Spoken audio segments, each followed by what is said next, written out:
This is Nathan with Back to RX Physical Therapy. I want to go over our spring ankle 2 exercise. So that means our knee is going to be bent to 90 degrees and we're working on keeping a good flat midfoot without raising our heel up in the air. So we're going to hop up onto whatever we have for a step. This can be our steps in our house. This can be a piece of a 2x4. This can be anything that just gets your heel elevated so we can work on keeping it elevated and not letting it drop or come up. So we're going to drop down to our 90 degrees, keeping all that pressure on the big toe, and we're not letting this heel drop too far down or come up in the air. We're using this pole or whatever we have to hold on to, and we're going to keep this, trying to keep a good stable midfoot, grabbing a surface of whatever we're using with this row of our toes, the balls of our feet, trying to grab onto that to create some more stable midfoot throughout that.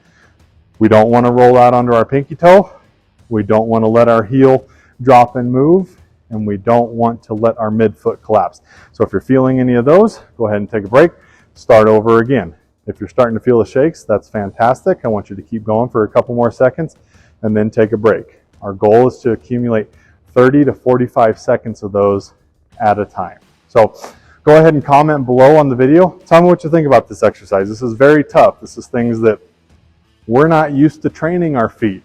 We think that, hey, it's good, but the foot is a very intricate system that is designed to keep our body stable. And it really affects things up the chain. So comment and let me know how you like these exercises. If there's any comments as far as what you want me to talk about next or going forward. So also hit like and subscribe after you've commented. You'll keep up to date on any new content that we're producing to help keep you moving more often and with less pain.